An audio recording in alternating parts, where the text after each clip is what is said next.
So tell me, I mean, let's start at the beginning. How'd you get to Facebook in the beginning? Yeah, so I joined the company in the late summer of 2005. At the time, I was an independent designer and developer working in San Francisco. And a project that I had shipped that summer caught some traction in the design community, won a couple of awards, and somehow ended up on the plate of an early employee at the company. And so they reached out, because the web being the web as it was back then, and they reached out and they asked, "Hey, you live in San Francisco. Would you be interested in coming down to Palo Alto and meeting with us?" And they were persistent about it. They're like, "Hey, you should, hop on the Caltrain and come meet with us." And so, one fateful day in September of that year, I hopped on the Caltrain, went down to Palo Alto for the first time, came to this office, and it was a bunch of folks who were like 3 years younger than I was. Felt like half of them were college dropouts, and they were working on this service that I knew very little about.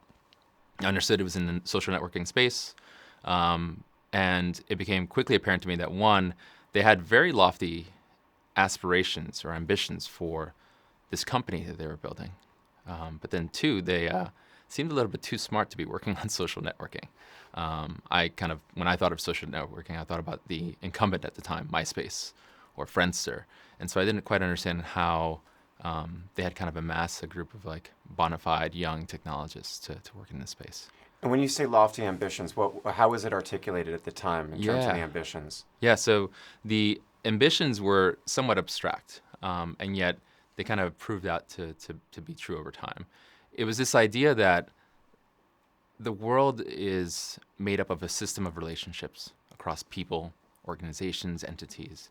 And if one were to build a graph or a way to map these relationships and start to weigh them, not only would you be able to accelerate information flow, that was the terminology they used back then, but their view was that they could potentially create a way for people to be able to share with um, with the members of their community, with their family and friends, um, in a way that was unprecedented on the internet. In a way where they can manage the audience that they were speaking to, and that would allow for them over time to be able to build a project that they were working on called Feed. Feed was a really simple idea. You take all of these structured relationships around the world and you show people the world's events through the prism of their friends. And I thought this was such an interesting idea, an interesting concept. They had no mock ups for it, it was just very much like an abstract notion. But their view was that if you started to build this structured data set around what people cared about, who they were connected with, what kind of information they were sharing, they could eventually build an advertising platform that could rival Google's. And Google was no joke of a company back in 2005. And so I came away from that conversation thinking, wow, these cats are incredibly ambitious. I should check out the service and see how it maps to that ambition. So I asked my brother for his login. He was at the time, I think he was a sophomore at Johns Hopkins, and he had just released Facebook at Johns Hopkins. Note in 2005, Facebook was a college-only social network. I think it had 3 to 4 million users at the time. And I was a little bit let down because this was a version of Facebook that was pre-photos, pre-newsfeed, pre-like button, pre-commenting, pre-everything, essentially. And yet it was really clear that they had built a service that was really topical, that had a tremendous amount of usage, and that had all of like the component parts to potentially realize this vision. And so they asked me, do you believe that someday this system that we just described will exist? And I said, yeah, this just seems inevitable. This seems like it's the way the future will work. And they asked a really simple question. They asked, well, who's going to build it? Why not us? And I came home thinking about that. I was like, yeah, why not them? Who will build this? They reached out and they asked, hey, are you interested in potentially interviewing for a design role here? And I said, you know what, I'll try this out for 1 year, see what happens. And 1 year became 6. In terms of the vision at the time, Mm-hmm. was there a sense that they they wanted to create sort of a 21st century public space as well? I mean, in terms of a place where people connect and share, was that part of the ambition, is to be like the one place, something that's stands on its own? Mm-hmm. I think early on, if you look back on where Facebook was in that era, Facebook was sitting squarely in the shadows of an incumbent company called MySpace. And our ambitions at the time were, can we stay alive as a company, right? Can we demonstrate some relevance in a world where there appears to already be a winner in this category of product? And so for us, there was a tremendous amount of urgency in, one, manifesting this idea for Newsfeed, seeing whether or not it actually had the kind of traction, the kind of product market fit that we intuitively felt like it would. And then three, trying to get it to as many people as we possibly could. The valley is littered with the bodies of companies that were much further along than Facebook was back then. So a big impetus for us was moving quickly enough to be able to realize that market opportunity. At no point did we call it like a public space for the 21st century. That wasn't really the language that we used at the time. I think it was more foundational. It was this idea that today it's difficult for people to share information with the folks that they're closest with, and to do so with the confidence that that information isn't broadcasted to the entire planet. So we were really focused on privacy, on these like fixed finite audiences, and making sure that people, anyone who signed up to the service, were able to find the folks that they were connected with in real life on the platform. What was the competitive spirit inside of Facebook at that point? I mean, we were an ambitious company. I think that Facebook as a culture naturally attracted people who had this mix of competition, ambition, speed, a real desire to kind of show the world an alternative to MySpace. And more importantly, it was a group of people who were really mission driven. They genuinely believed that this mechanism didn't exist in the world, and it needed to. And it wasn't. Our intuition said this wasn't like relevant to college students. This felt like it could be relevant to any person on the planet. And that sort of realization is somewhat profound. It really guided a lot of the early design principles around building a product that was inherently universal. And so what does that mean? Building the product that's inherently universal? I mean, get into the story of what some of the contributions you made, but what does that mean? Yeah, so a product that's inherently universal is, one, a product that's accessible, that's simple, that's intuitive, that's relevant to a really, really broad set of the population. And since Facebook wasn't creating games, it wasn't creating knickknacks for folks to interact with, it was really trying to create a conduit, a vessel for people to find the folks that they were connected with in real life, and having the tools and the power to be able to share the information that's most meaningful to them. We felt like in order to build a universal product, we needed to adhere to a set of principles around like consistency, simplicity, a really Spartan design, something that would not only differentiate us from what was out in the market today, these like self-designed MySpace pages, but then more importantly that it had to work from a technical standpoint. It had to be really good at identifying the people who were potentially your friends and making sure that we were setting up an onboarding experience that would enable you to be able to actually connect and share with them. Engagement is a word we've heard a lot about. Sure. In terms, especially the early years, and developing these tools and making this as engaging a site, and essentially getting people to spend more time there on Facebook. What did that really mean to you and what you were designing? Yeah. So from an engagement standpoint, it sort of starts from the philosophy that people have things they want to share. They often want to share things daily. The meaningful relationships in their lives aren't relationships that they periodically check in on, once a month or, once a year. It's something that has a cadence that's ongoing. And so for us, we wanted to make sure that engagement on the platform served two purposes. One, it matched that cadence of natural communication, talking about things that are happening today, giving people the ability to compulsively share a funny photo. Oh, look, there's some ducks outside my house. I should post a video of those ducks because they're doing something funny and unique. Being able to find the folks that you really care about and catch up on what's going on in the world.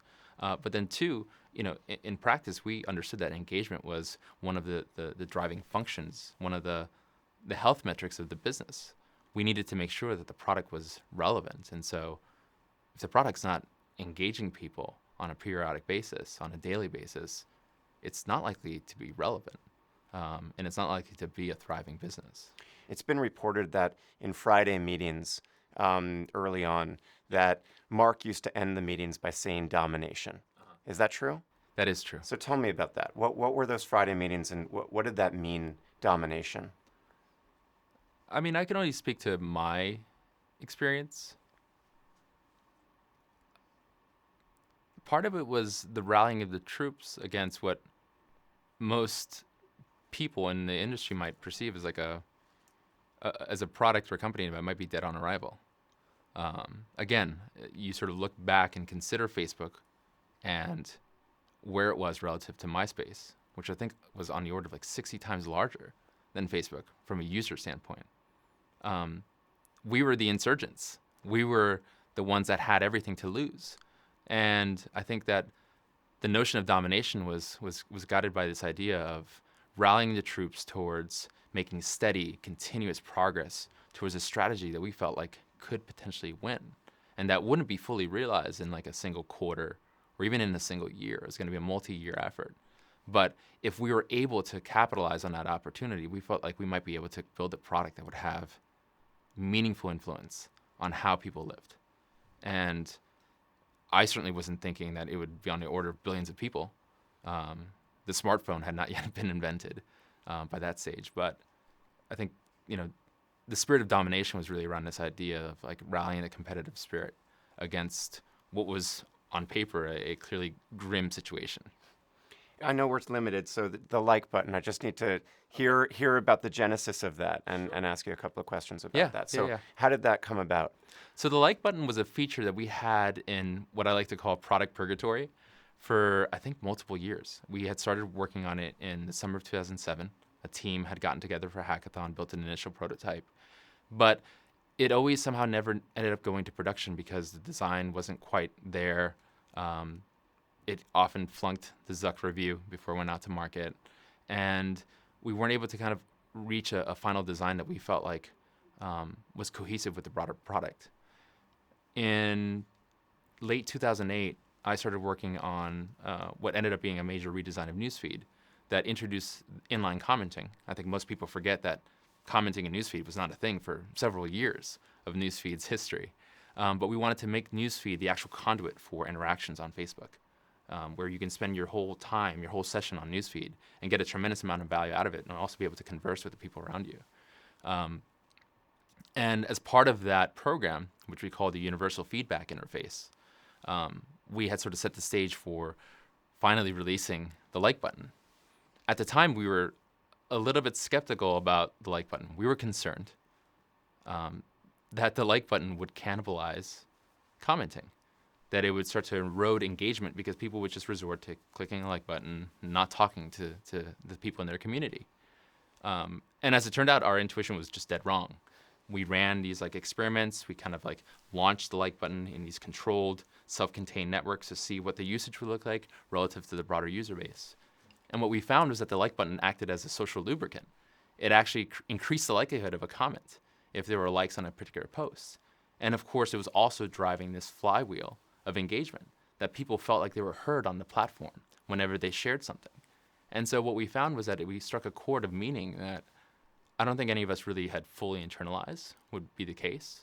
I mean, the like button was one of 1,000 things that I worked on at Facebook, but it somehow ended up being this like cultural staple and it became like a driving force for the product.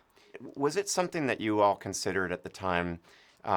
There's been much more recent criticism of things like the like button and the sort of addictive nature of social media and Facebook in particular, and that the like button is there's like a dopamine release every time you click on something or every time you get a like. Were you guys thinking at the time about how do we kind of addict people? No, there was no like addiction metric or anything to that extent. But was engagement addiction to some degree? No, I mean, again, it presumes that people are finding that the product is relevant to them.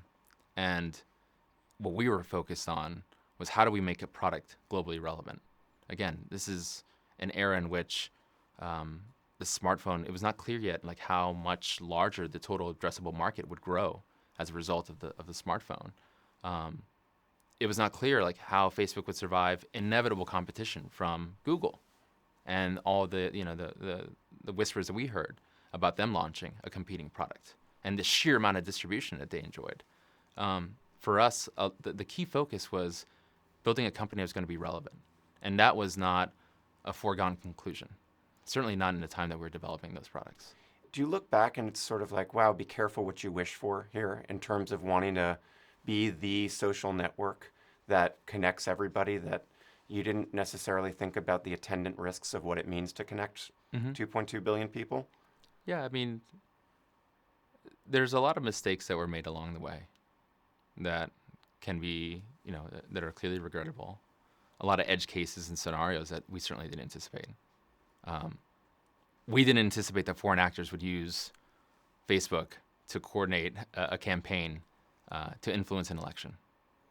But then again, neither did people in the U.S. government or folks who similarly had the potential to stop it. That, again, wasn't like a high-level priority for us. It wasn't a scenario that we had really considered. Instead, we were much more focused on how do we make this product universally available? Because we felt that the value, the good that it brought into the world, would far exceed these edge cases or methods through which people can use it for evil.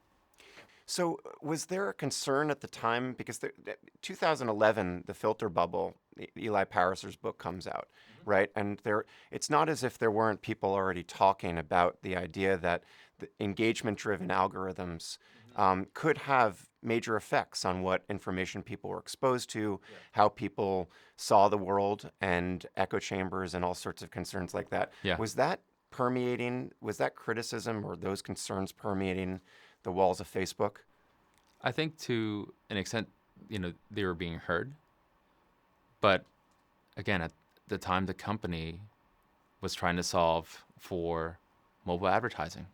It was solving for its own existence and making sure that the product was relevant. It was solving for problems that were much more foundational. And it would be presumptuous to think that, like, oh, this was already a fully realized, fully optimized, interface. It certainly wasn't. People were not necessarily finding their friends on Facebook. People were not necessarily finding the information they really cared about or found engaging whatsoever.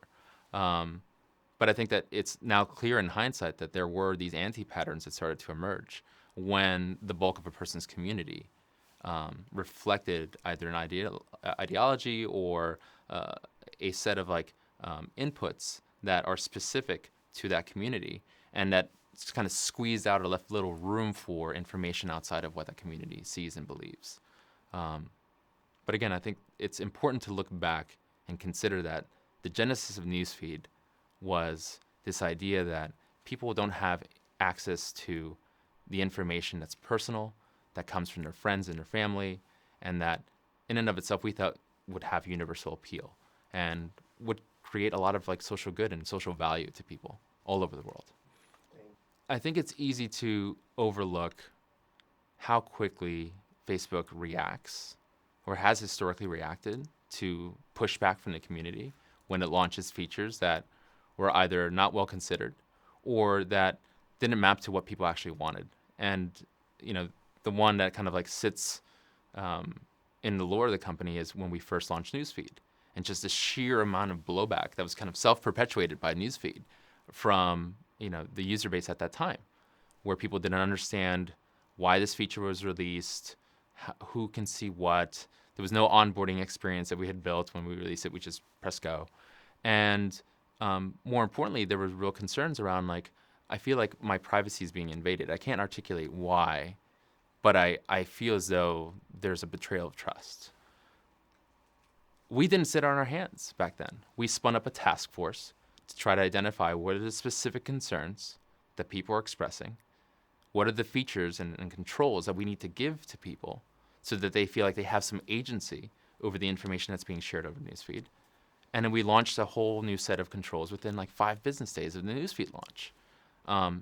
There were engineers working around the clock to solve for this because we felt like beyond it being a potential existential crisis for the product, there was a real sense of duty to the user base and a sense of responsibility for launching that feature and getting that kind of response. That's been a really consistent thread with this company for as long as I've known it. I mean, you were a much smaller company back then. And when you grow to a scale of 2.2 billion, Yeah. and you've got major problems that develop all over the world in all sorts of languages, do you think the company's been responsive and can be responsive at that type of scale? I think that it's starting to show that at this scale, it is challenging to be speedy and hasty with responding to the kinds of problems that may emerge, supporting a user base of that scope. But it's not for lack of desire or lack of integrity or because some profit-seeking motive is in the way.